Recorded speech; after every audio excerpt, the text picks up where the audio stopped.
So what do you do when your list is not working? Thomas Edison said, opportunity is missed by most people because it's dressed in overalls and looks like work.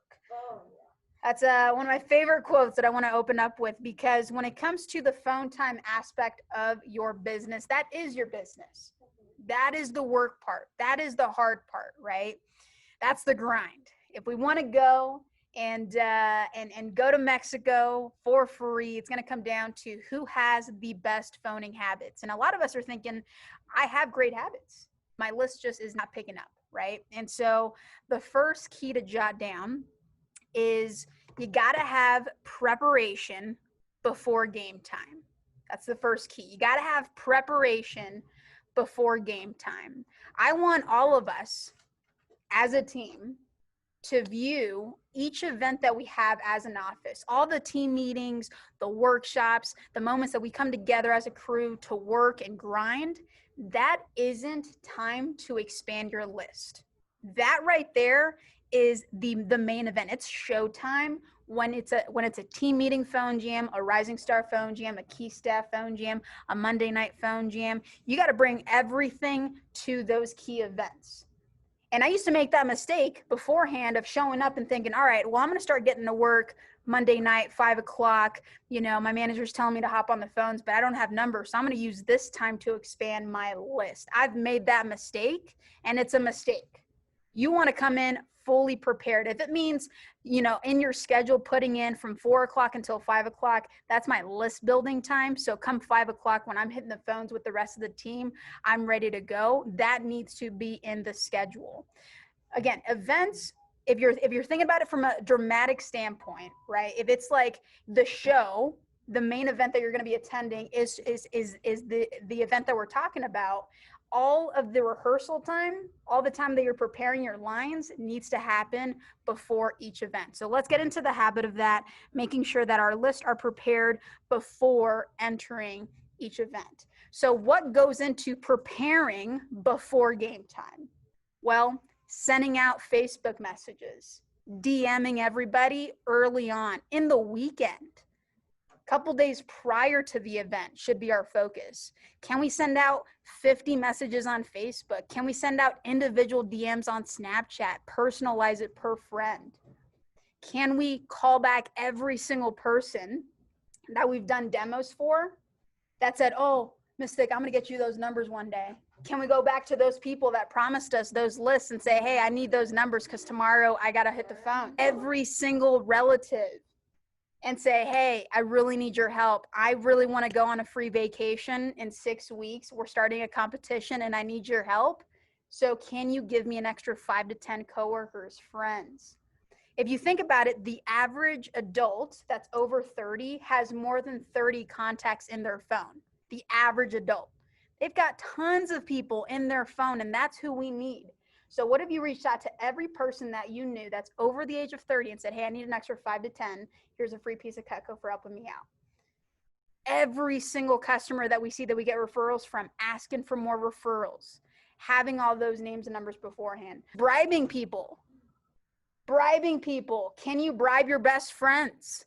Can you say, hey, I know you've helped me out with your mom's number, but I need more than one number. I need all of your aunts, all of your uncles, all of your second cousins that are over the age of 30, all of your mom and dad's side of the family, names and numbers, and I'm prepared to give you an awesome meal at McDonald's if you help me out with this. I'll buy you a Subway sandwich for helping me out with this. Whatever you got to do to bribe your friends. Siblings. What if you bribed your siblings? But what if you bribe your siblings to giving you more of their friends?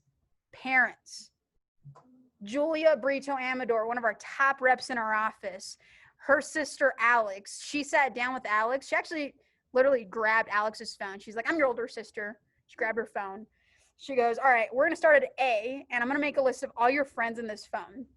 Alex is like, why? She goes, because for my job, I want to win a scholarship. So I need to get all of their names, and I'm going to call them up individually, say, hey, I am Alex's older sister and I'm working towards a scholarship. Can I get your mom's number? And Julia did this for over 50 of Alex's friends and gathered over 25 parent phone numbers from this activity. If you have multiple siblings, do that. That preparation, though, comes before all the key events. All the Facebook messages, everything you got to do, all of this that I'm saying right now needs to come before each one of these events. So why do we do this? It's because you don't want to call the same exact list of names and numbers every single event. If you talk to some of our best people in the office, Nicole, her first couple months, she did that. She would call the same 20 people, not get any traction. She'd be like, Bri, no one's booking up. I'm calling the same 20 every single day. And I'm like, that's the problem. You need more than just 20 people. Every single day, you got to focus on new numbers. And then the second she did that, guess what? Every single phone jam booking up new demos. So remember, preparation comes before game time. The next key, if you feel like your list isn't working out, the next key is start with a why. Start with a why. And I got that inspiration from the book, Start With Why. Keeping it simple. So start with a why. So why is this important? Well, if you don't have some sort of vision, short-term and long-term, you're not going to break through and reach out to ex's parents, or you're not going to reach out to friends that you haven't talked to in 10 years if you don't have a clear-cut why as to why you're doing this. Today, I just announced an awesome why, which is to go to Mexico for free. That's an incredible why. But, and I heard this from Fletcher during the summertime. He gave a message on goals, and he said, long-term goals keep you focused and short-term goals keep you motivated. So if you don't have a why, a reason, a goal, an aspiration on a week-to-week basis, short-term and long-term, you're never going to break out of that comfort zone because there isn't any reason to. There isn't any reason to go above and beyond and send out more Facebook messages if you don't have a clear-cut why. So you need to decide, okay, what are the 5 key short-term goals that I've got? It might be promotions.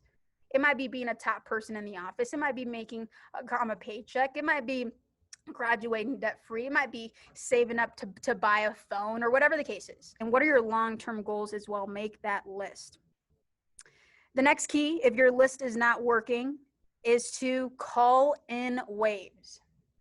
Call in waves. Call in the morning, call at lunch, call at night multiple times. And I've heard this fear multiple times. I've heard people say, oh, well, Bri, I just don't want to bother people. If I call them 3 times in a day, I'm bothering them. For starters, if they're not picking up, that probably means they don't recognize your number. They're just like, oh, someone keeps calling me. So that's your cue to keep going. The reason why you should stop calling someone is if they physically say, hey, I'm not interested. Hey, I just saw the presentation, so I can't do it.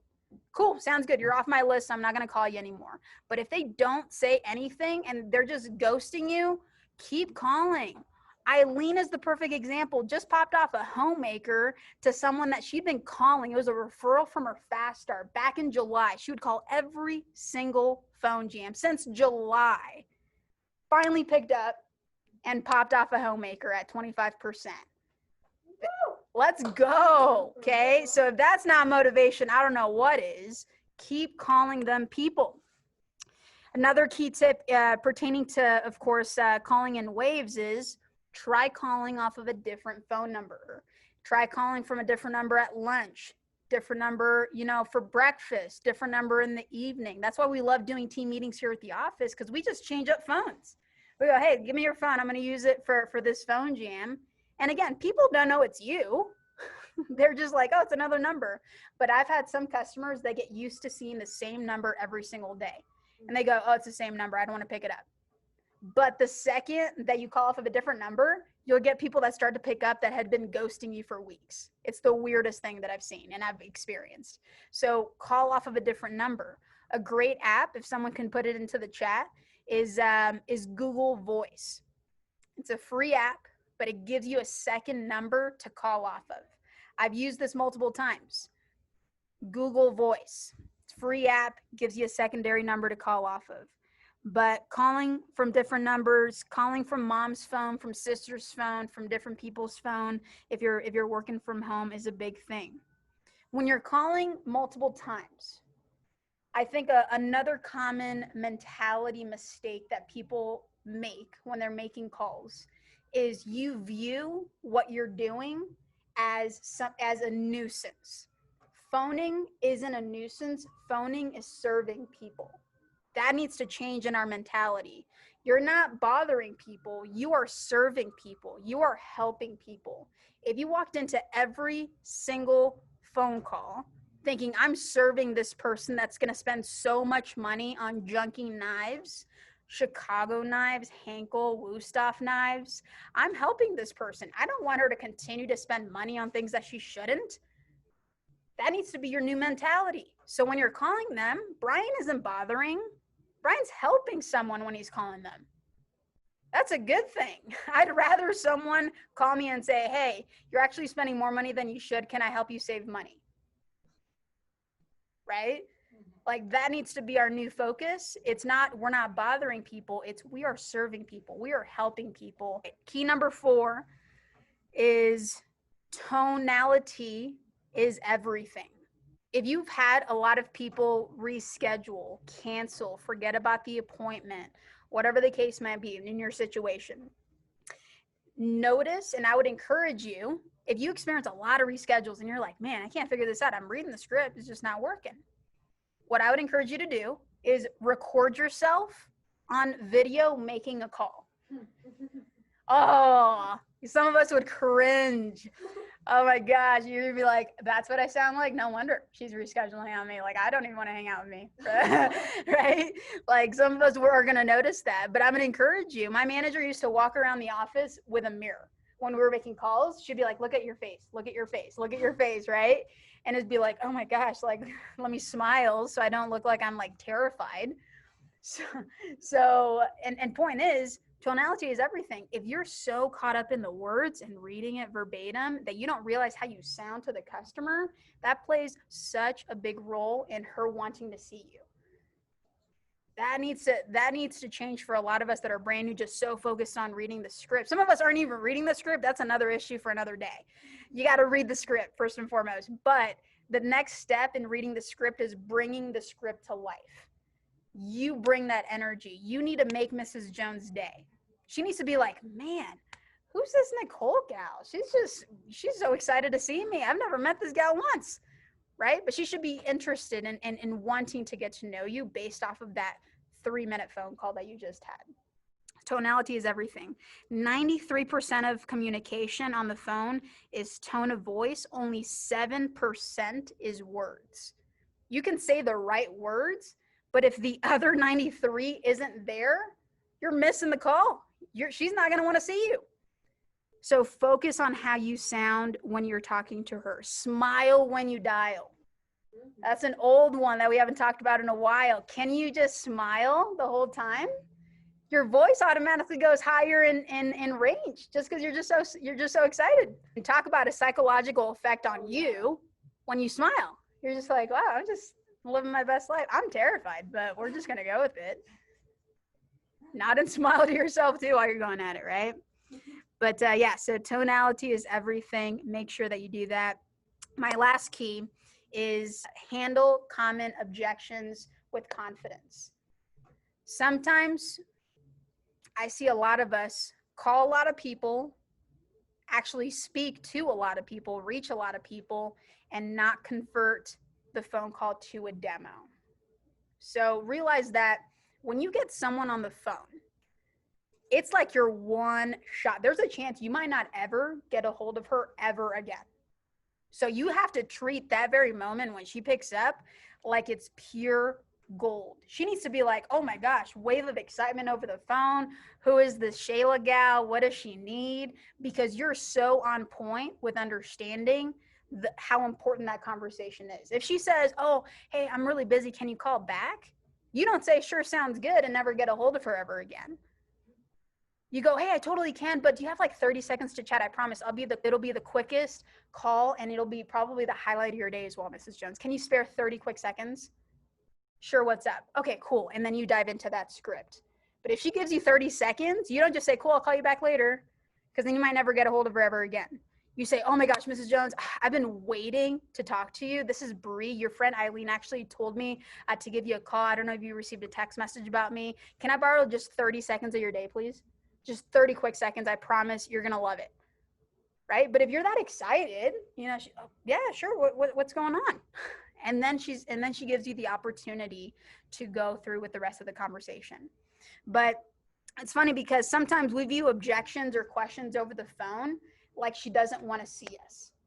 We sometimes view that. She says, oh, I can't, I'm busy. And then we give up on that person. We go, okay, no worries. Yeah, I know you're busy. I'll call you back later. Or she goes, oh, actually, I can't do it this week. I'm super busy. Call me back next week. Oh, sounds good. I'll call you back next week. And then we give up completely. But I want us to remember back in the day when we were in middle school or high school, and we were like, hey, and we asked mom or dad or someone if we can, go to hang out with friends at the movies. And if your parents said no, they were like, no, mistake.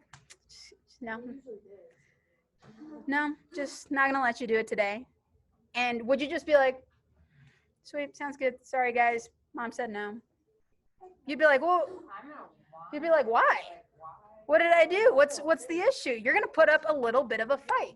Objections prove to your customer that it's actually important to you. If you just roll over and you just go, yeah, sounds good. All right, no worries, bye. It wasn't that important, right? So in regards to objections, you got to handle them with total confidence. You're not being pushy. You're just fighting for what's important. The appointment is very important to you. And if you just give up, it's not that important, according to Mrs. Jones. So remember, objections, smokescreen, you got to handle them with confidence and fight for that appointment.